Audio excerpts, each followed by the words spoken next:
السلام عليكم ورحمة الله وبركاته. وعليكم السلام ورحمة الله وبركاته. نحمده ونصلي على رسوله الكريم. أما بعد فقد قال الله تبارك وتعالى في كلامه المجيد وفي فرقانه الحميد. أعوذ بالله من الشيطان الرجيم. بسم الله الرحمن الرحيم. يومئذ لا تنفع الشفاعة إلا من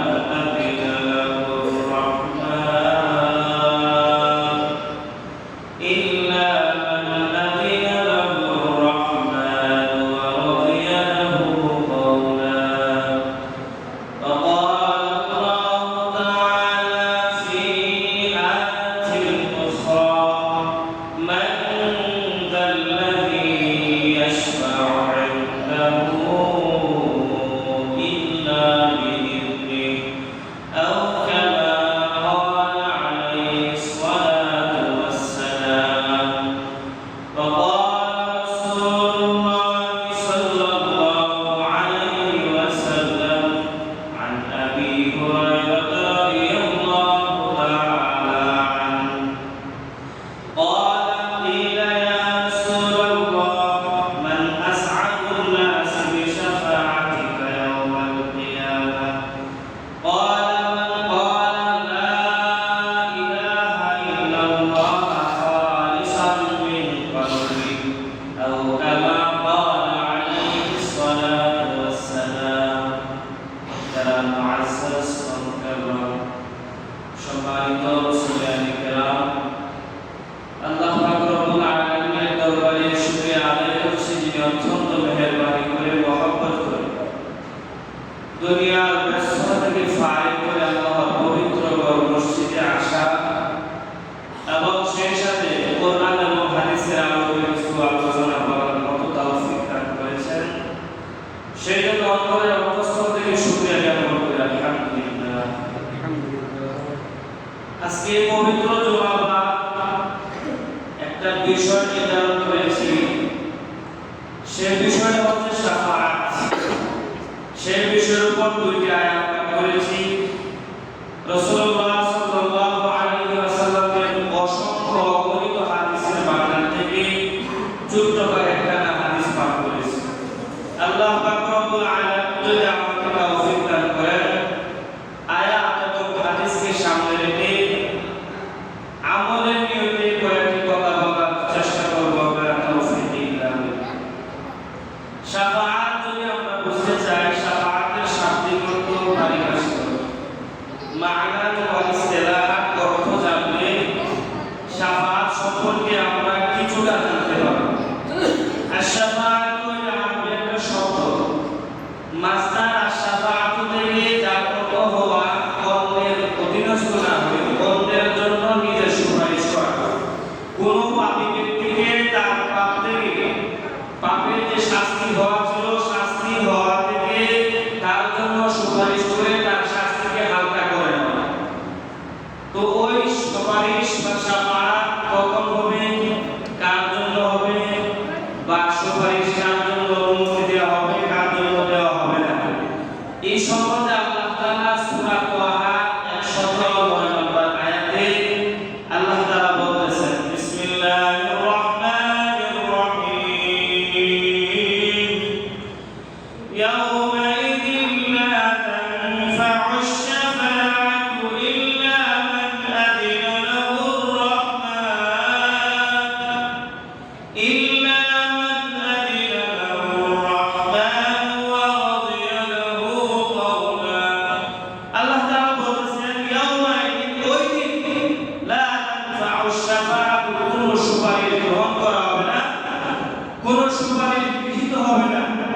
ইল্লা মান আযিনা লাহুর রাহমান। তবে আল্লাহ তাকে অনুমতি দিবেন, আল্লাহ যাকে সুযোগ দিবেন, সুপারিশ করার অনুমতি দিবেন। ওয়া রাদিয়া লাহু মাওলা, আল্লাহ বলতেছেন এবং যার কারণে আল্লাহ নিজে সন্তুষ্টি হবেন। প্রথম আয়াতের অংশে আল্লাহ তাআলা বলতেছেন কারো সুপারিশ গ্রহণ করা হবে না। হাসরের ময়দানে কারো সুপারিশ কি করা হবে না ভাই? গ্রহণ করা হবে না। ইল্লা মান আযিনা লাহুর রাহমান, আল্লাহ যাকে অনুমতি দিবেন।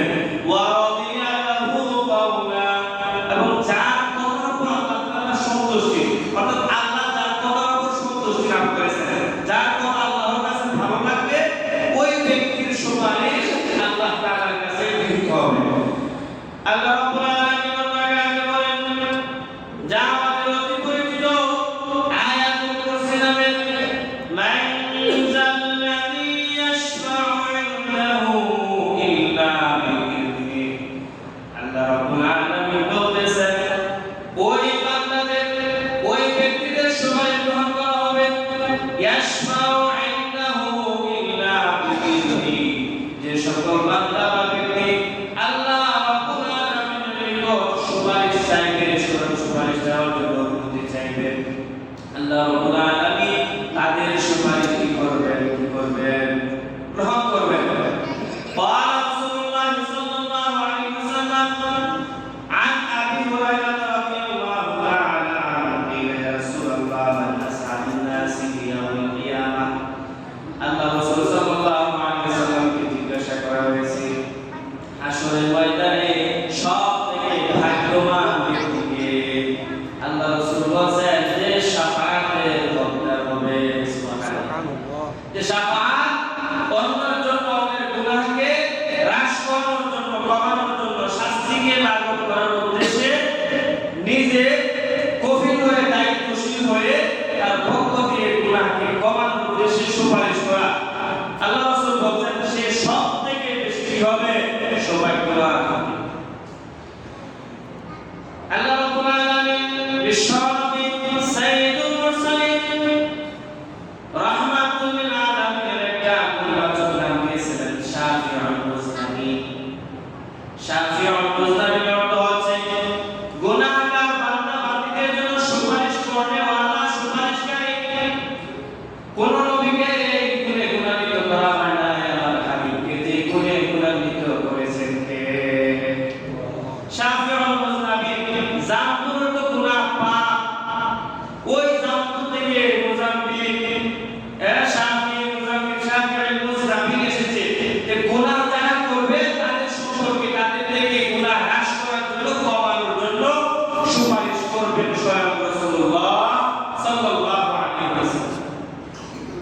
হাসরের এমন অবস্থা হবে, আল্লাহ রাব্বুল আলামিন জিবরাইল আমিনকে বলবেন, ও জিবরাইল আমিন, যার জন্য দুনিয়া বানাইলাম, আসমান বানাইলাম, যার জন্য আরশ ও কুরসি বানাইলাম, যার জন্য তামাম পৃথিবীর জিনিস সৃষ্টি করলাম, ওই বন্ধুকে আমি হাসরের ময়দানে দেখতেছি না, বুঝতে পারছি না। জিবরাইল আমিন সামনের দিকে লক্ষ্য করে দেখবেন, পিছনের দিকে তাকাবেন, ডান দিকে তাকাবেন, বাম দিকে তাকাবেন, আল্লাহর হাবিবকে দেখা যাচ্ছে না। আল্লাহর হাবিবের কত বিশাল হাসরের ময়দান, কোটি কোটি মানুষের সমাবেশ, এতগুলো মানুষের ভিড়ে আল্লাহ রাসূলকে কিভাবে বুঝবে? আল্লাহ রাব্বুল আলামিনের কাছে জিবরাইল আমিন বলবেন, আল্লাহ আমি আপনার বন্ধুকে এত বড় অপরাধ করতে বুঝে পাই না। আল্লাহ বলেন, জিবরাইল আবার যাও, আমার বন্ধুকে খুঁজে নিয়ে আসো। আমার বন্ধু সমাবেশে উপস্থিত না হওয়া পর্যন্ত একটা বনি আদমের হিসাব করা হবে না। বন্ধু অনুমতি দিবে, বন্ধু অনুমতি রাজির উপর হাসরের ময়দানের বিচার কার্য শুরু হবে। জিবরাইল আমিন আবার দৌড়াইয়া যান, সারা হাসরের ময়দান খুঁজে পায় না। ঘুরতে ঘুরতে আল্লাহ রাব্বুল আলামিনের সামনে এসে চোখটা যখন নিচের দিকে দিল, সুবহানাল্লাহি ওয়া বিহামদিহি, হাসরের ময়দানে আদম সফিউল্লাহ থেকে নিয়ে ঈসা রূহুল্লাহ পর্যন্ত প্রত্যেকটা নবী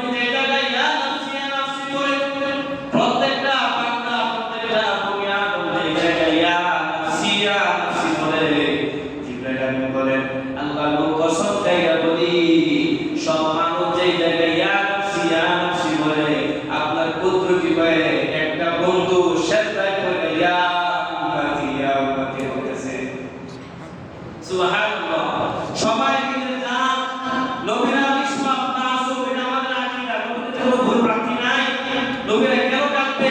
আয়োদাস কেন? যদি আল্লাহ যে আল্লাহ আমাকে ক্ষমা করছে, ওই আল্লাহ যদি আমাকে কোনো একটা ভুলের জন্য ধরে পাকড়াও করে, আমি নবী হয়েছি কি হয়েছে না তো সমস্যা নাই। যদি আল্লাহ যে আল্লাহ আমাকে ক্ষমা করতে পারছে, ওই আল্লাহ যদি আমাকে পাকড়াও করতে চায়, ধরতে চায়, করতে পারবে কিনা? আল্লাহ রাব্বুল আলামিন সূরা বাকারার শেষ আয়াতে বলেন, রব্বানা লা তুযিগ কুলুবানা বা'দা ইয হাদাইতানা। হে আল্লাহ, আপনি আমাদের কলবকে পাকড়াও করিয়েন না। বা'দা ইয হাদাইতানা, হেদায়েত দেওয়ার পরে। এতে বোঝা যায় হেদায়েত দেওয়ার পরে আল্লাহ কাউকে আমাদের করতে পারে। নবীরা এই আয়াত নিয়ে হাসরের মাঠে ইয়া নাফসি ইয়া নাফসি বলবেন। সকল নবীদের উম্মত ইয়া নাফসি ইয়া নাফসি বলবে। কঠিন মুহূর্তে আমার আপনার নবী যিনি সাইয়্যিদুল মুরসালিন, খাতামুল আম্বিয়া ওয়াল মুরসালিন, রাহমাতুল লিল আলামিন, দুজাহানের বাদশা, তাইনান্দার তাজদারে মদিনা, জনাবে মুহাম্মদুর রাসূলুল্লাহ সাল্লাল্লাহু আলাইহি ওয়াসাল্লাম আল্লাহর কুদরতি পায়ে সেজদারত অবস্থায় শুধু তাসবিহ ইয়া উম্মতি ইয়া উম্মতি, আর কিছু বলবে না। হাসরের ময়দানে বসতে হবে। আল্লাহ নবী বিশ্বনবী রাহমাতুল লিল আলামিন বলতেছেন, প্রত্যেকটা উম্মত, প্রত্যেকটা নবীর উম্মত প্রত্যেক নবীর কাছে যাবেন। সর্বপ্রথম আদম সফিউল্লাহর কাছে যাবেন। ও আমাদের পিতা, আদি পিতা আদম সফিউল্লাহ, আপনার মাধ্যমে মানব জাতির সূচনা করা হয়েছে। আপনি মানব জাতির সর্বপ্রথম পুরুষ। অতএব আমরা গুনাহগারের জন্য আপনি একটু আপনার কাছে সুপারিশ করেন। আদম সফিউল্লাহ বলবেন, আমার দ্বারা এটা সম্ভব না, সুপারিশের অনুমতি আমার নাই। তবে আমি একটা ব্যক্তি দেখাই দিচ্ছি, এমন একটা মানুষের কাছে দেখাই দিব, তোমাকে দায়িত্ব দিতে পারি। যে মানুষের কাছে গেলে আশা করা যায় ওই মানুষ তোমার জন্য সুপারিশ করতে পারে। এবার হযরত আদম আলাইহিস সালাম, ঈসা আলাইহিস সালামের দিকে ইশারা দিতে গেলেন, ওই যে নবী আল্লাহর পয়গম্বর, আলিশানের ব্যক্তি, ওনার কাছে গেলে সম্ভাবনা আছে উনি তোমার ব্যাপারে সুপারিশ করতে পারেন। সম্পত্তি আদম হযরত ঈসা আলাইহিস সালামের কাছে চলে আসবেন সুপারিশের জন্য। ঈসা আলাইহিস সালাম কি বাক্য বলবে? আমি অনুমতি প্রাপ্ত নই, আমাকে ইজাজত দেওয়া হয় নাই। ঈসা আলাইহিস সালাম বলবেন, আমি এমন একটা ব্যক্তি দেখাবো যে ব্যক্তির কাছে গেলে আশা করা যায় তোমরা কি পাইবা, সুপারিশ পাইবা, সুপারিশ গ্রহণযোগ্য হইতে পারে। এবার ঈসা আলাইহিস সালামকে বলা হলো, ও শীষ নবী, আপনি এমন একটা ব্যক্তিকে দেখায় দেন যে ব্যক্তি আমাদের জন্য, এই গুনাহগারের জন্য সুপারিশ করে আল্লাহ রাব্বুল আলামিনের কাছে আমাদের জন্য মাফ চাইবে, আল্লাহ তাআলা খুশি হয়ে আমাদেরকে ক্ষমা করে জান্নাত দান করবে। ঈসা আলাইহিস সালাম দেখায় দিলেন, ওই লোক দেখা যায় নূহ নবী, ওনার কাছে যাও। ওনার কাছে যাওয়ার পরে কি কথা? সকল নবীরা আসতে আসতে ইব্রাহিম, মুসা, হারুন, হযরত ঈসা আলাইহিস সালাম পর্যন্ত এটা থাকবে। আসলে বাইরে কোনো নবীর অনুমতি থাকবে না। যে জায়গায় কোনো উম্মতের অনুমতি নাই, কোনো উম্মতের প্রধান ব্যক্তিত্বের অনুমতি নাই, আল্লাহ রাব্বুল আলামিন কোনো নবীকে শোনায় দেবেন, আল্লাহ ওলিয়াদেরকে অনুমতি দিবেন না। এমন অবস্থায় ঈসা রূহুল্লাহ বলবেন, ও উম্মতরে, তোমরা একটা মানুষ জায়গা দিও, যে মানুষটার কাছে গেলে তুমি ফিরে আসবে না। যে মানুষটার নাম বলেন মুহাম্মাদুর সাইয়্যিদুল মুরসালিন। শুধু তিনি নেতা, নবী একজন নবীদের নেতা নন, তিনি সকল নবীদের ইমাম, ইমামুল মুত্তা, ইমামুল মুরসালিন। সকল রাসূল, যত রাসূল প্রেরণ করেছেন সকল রাসূলদের ইমাম তিনি মুহাম্মদুর রাসূলুল্লাহ সাল্লাল্লাহু আলাইহি ওয়াসাল্লামের দিকে ইশারা করে হযরত ঈসা আলাইহিস সালাম বলবেন, ওনার কাছে যাও, তোমাদের সুপারিশ করব। জনাবে মুহাম্মদুর রাসূলুল্লাহ সাল্লাল্লাহু আলাইহি ওয়াসাল্লামের কাছে সে সকল উম্মত, সকল নবীদের উম্মত আয়েশা আল্লাহ রাসূল সাল্লাল্লাহু আলাইহি ওয়াসাল্লামকে সালাম দেবেন, অভিবাদন জানাবেন, আসসালাতু ওয়াসসালামু আলাইকা ইয়া রাসূলুল্লাহ, আসসালাতু ওয়াসসালামু আলাইকা ইয়া হাবিবাল্লাহ, আবু সাইয়্যিদুল মুরসালিন, আল্লাহর পেয়ারা রাসূল। আমরা আদম সফিউল্লাহ থেকে নিয়ে ঈসা পর্যন্ত সকল নবীদের কাছে সুপারিশের জন্য গিয়েছিলাম, কিন্তু আল্লাহ রাব্বুল আলামিন কোন নবীকে শাফিউল মুজতাহিদ বলে গুণান্বিত করে নাই, যার কারণে কোন নবী আমাদের জন্য সুপারিশ করতে পারে নাই। ওনারা আপনার কাছে পাঠাইছেন সাইয়্যিদুল মুরসালিন শাফিউল মুজনিবিন আপনি আমাদের জন্য একটু সুপারিশ করেন এই গুনাহগাররা যেন জাহান্নাম থেকে মুক্তি পেয়ে জান্নাতে যায়। আল্লাহ রাব্বুল আলামিন 30 নম্বর পারায় বলতেছেন হাসরের ভয়াবহতা উল্লেখ করে ইয়াউমা ইয়াফিরুল মারউ মিন আখিহি ওয়া উম্মিহি ওয়া আবিহি ওয়া সাহিবাতিহি ওয়া বানিহি হাসরে এত কঠিন একটা অবস্থা হবে ইয়াউমা ইয়াফিরুল মারউ যেদিন মানব জাতি মানুষ দৌড়াদৌড়ি করবে পলায়ন করবে ছোটাছুটি করবে মিন আখিহি তার ভাই থেকে ওয়া উম্মিহি ওয়া আবিহি তার বাবা থেকে ছেড়ে পলায়ন করবে মা থেকে মেয়ে পলায়ন করবে তার ভাই থেকে বোন পলায়ন করবে বোন থেকে ভাই পলায়ন করবে সুপারিশ করার যোগ্যতা কারো নাই অনুমতি কারো থাকবে না বাইরের কাছে যাবে ভাই আমি একটা আমলের জন্য আজকে হয়েছি জাহান্নামে যাওয়া উপক্রম হয়ে গেছি একটা আমল দাও আমি জান্নাতে যাই। বাবা ছেলেকে বলবে বাবা দুনিয়াতে তোমার খাবার দিয়েছি যতগুলো বস্ত্র পোশাক লাগিয়ে দিয়েছি অট্টালিকা বানিয়েছি টাকার মতনের সুন্দর ব্যবস্থা করেছি যাওয়ার জায়গা জমি কিনে দিয়েছি অনেক কিছু করে দিয়েছি দুনিয়াতে অনেক কিছু যা দরকার তাতে প্রবেশ করে দিয়েছি কিন্তু হাসরের ময়দানে আমি তোমার বাবা হইয়া একটা নেক আমলের জন্য আছি তুমি যদি চাও একটা নেক আমাকে দিয়ে হাসর জাহান্নাম থেকে বাঁচিয়ে জান্নাতে ঢুকাইতে পারো। আল্লাহ বলেন ইয়াউমা ইয়াফিরুল মারউ মিন আখিহি ওয়া উম্মিহি ওয়া আবিহি ওয়া সাহিবাতিহি ওয়া বানিহি লিকুল্লি ইমরিইন মিনহুম ইয়াউমাইযিন শা'নুন ইউগনি সবাই সবার অবস্থান থেকে হাইরতে আসে কেউ কারো জন্য সুপারিশ করতে পারবে না কেন সুপারিশের দরজা বন্ধ করে দিয়েছেন কে? তো আবার আলোচনা আসেন সুপারিশ কি চিরস্থায়ী বন্ধ? না না সুপারিশ চিরস্থায়ী বন্ধ হবে না সর্বপ্রথম সুপারিশের অনুমতি দিবেন আল্লাহ রাব্বুল আলামিন জনাবে মুহাম্মদ রাসূলুল্লাহ সাল্লাল্লাহু আলাইহি ওয়াসাল্লাম। উনাকে যখন সুপারিশ অনুমতি দেওয়া হবে আল্লাহ রাসূলকে বলা হবে হে আল্লাহ নবী আমার বন্ধু হে আমার নবী আমার প্রিয় বান্দা আপনি আপনার উম্মতকে যে যাকে মনে করবেন আপনার উম্মত ওনাদেরকে শুধু হাতের ইশারা করবেন এই এরিয়া আমার পুরোটা আমার উম্মত যত দূর চাইবেন সব উম্মত হয়ে জান্নাতে বিনা হিসেবে হয়তো হাসরের ময়দানে উম্মত চিন্তিত হবে নামাজের সময় ওযুর অঙ্গ সমাজের দোয়া হয় হাতের কোণে পর্যন্ত পায়ের টাকা পর্যন্ত দোয়া হচ্ছে না মাথা মাথায় করা ওযুর অঙ্গসমূহ নুরানি দিয়ে ঝলমল করবে। আল্লাহ রাসূল এই অবস্থা দেখা চিন্তা করবে উম্মত তো নামাজ পড়ে না যারা বেশি বেশি নামাজ পড়তে পারে না এদের হাত উজ্জ্বল হবে না আমাকে রাসূল এই উম্মতে মুহাম্মদীতে আসার পরও চিনবে না কারণ আল্লাহ রাসূল চিনবে হলো বেশি বেশি যে নামাজ পড়বে যে যত বেশি নামাজ পড়বে তার ওযুর অঙ্গসমূহ তত বেশি আলোকিত হবে আলোকিত হওয়ার কারণে আসরের ময়দান আলোকিত হয়ে যাবে ওই আলোকিত আলোক রশ্মি দেখে আল্লাহ রাসূল উম্মত চিনতে পারবেন আর ওই উম্মত চিনতে পারলে আল্লাহ হলো শাফিউল মুজনিবিন ওই গুনাহগাররা যদি আটকে যায় জাহান্নামের উপক্রম হয়ে যায় আল্লাহ রাব্বুল আলামিন বলেন তখন ওই হাবিবের সুপারিশের কারণে পুরা মুজনিবি গুনাহগার উম্মতকে বিনা হিসেবে জান্নাত দান করবে।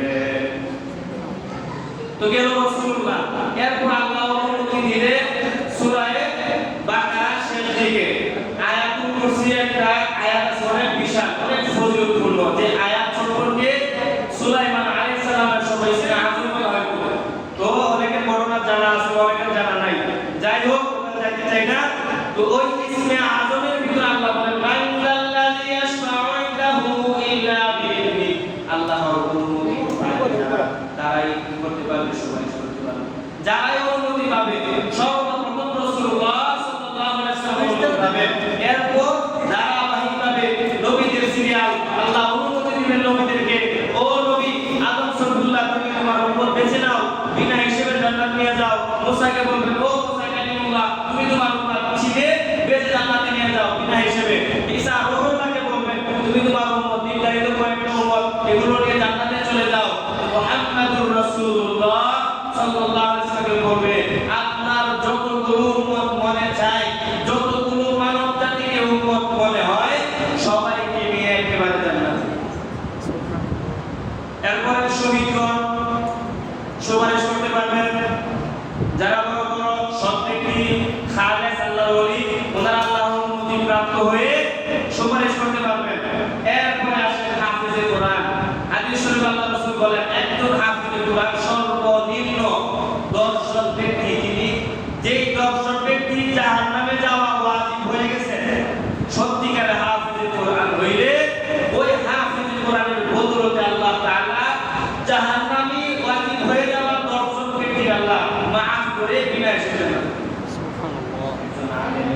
কি একজন আলেম যদি হক্কানি আলেম হয়, সত্যিকার অর্থে আলেম হয়, সৎ ব্যক্তি হয়, আল্লাহ রাসূল বলেন তার কোনো হিসাব নাই। আলেম যা চাবে, যদি 1000 চায়, 1000 ওয়াজিব হওয়া জাহান্নামী ব্যক্তি থেকে জান্নাতে। এরপরে ধারাবাহিকভাবে যারা সৎ ব্যক্তি আছে, যারা গুনাহগার, একবারে গুনাহগার, নিজে জান্নাতে যাওয়া পর্যন্ত এবং নিজের পরিবার পরিচালনা করতে পারবে, প্রতিষ্ঠিত করতে হবে। যেমন আল্লাহ বলেছেন আপনি সালাত নামাজ প্রতিষ্ঠিত করো, আমাকে ঈমান দ্বারা, ঈমানের দৌলত দ্বারা, আমল দ্বারা নিজেকে প্রতিষ্ঠিত করতে হবে। যদি আমি আমাকে আমল দ্বারা প্রতিষ্ঠিত করতে পারি, তাহলে হাসরের ময়দানে রাসূলের শাফাআত আমরা পাবো। অন্যথায় শাফাআত পাবো না ভাই। শাফাআত না পাইলে রাসূলকে আল্লাহ তাআলা বলবেন যতক্ষণ আপনি অনুমতি না দিবেন, আপনার এই মনোতুষ্টি, মন সন্তুষ্টি যতক্ষণ না হয় ততক্ষণ পর্যন্ত কি করবো না, আমি হাসরের বিচার আচার করবো না। আল্লাহ রাব্বুল আলামিন নিজে কি করবেন, বিচারক রাখবেন সভাপতি রাসূলুল্লাহ সাল্লাল্লাহু আলাইহি ওয়াসাল্লামকে বানিয়ে। তো যতক্ষণ পর্যন্ত আল্লাহর রাসূলকে এই ঘোষণা দেওয়া হবে না যে আমার প্রত্যেকটা উম্মতকে বিনা হিসেবে জান্নাতে দেন, এতক্ষণ পর্যন্ত রাসূলুল্লাহ এই হাসরের ময়দানে সেজদা থেকে মাথা চুপ পরিমাণ বিন্দু করে পড়াবেন। তো আমি রাসূলের উম্মত হওয়ার জন্য ওই রকম পাবন্দী হতে হবে যেমন পাবন্দী হয়েছিলেন সাহাবায়ে কেরাম আজমাইন রাদিয়াল্লাহু তাআলা আনহুম, যাদেরকে আল্লাহ রাব্বুল আলামিন খুশি হয়ে আয়াত নাযিল করে সূরা বদরের শেষে আল্লাহ তাদের উপর রাজি এবং তারাও আল্লাহর উপর রাজি। যাই হোক, অনেক আলোচনা ছিল, আল্লাহ তাআলা যদি তৌফিক দান করেন আগামী জুমায় বলবো। যা কিছু বললাম আমলের নিয়তে শুনেছি, আল্লাহ তাআলা এগুলোর উপর আমল করা, বেশি বেশি নামাজ পালন করা, সদা ইত্তেবায়ে সুন্নাহ, রাসূলের অনুসরণ করা, প্রত্যেকটা কাজে আল্লাহর রাসূলকে যে কাজ কর্মসমূহ সাহাবায়ে কেরামের ইত্তেবা এবং তাবেঈনের ইত্তেবা, ইমামদের ইত্তেবা অনুসরণ করার মতো তৌফিক দান করেন, সেই কামনা ব্যক্ত করে আজকের মতো এখানে আলোচনা শেষ করলাম। ওয়া আখিরু দাওয়ানা আলহামদুলিল্লাহি রাব্বিল আলামিন। যারা সুন্নাত করেন নাই, 4 রাকাত কাবলা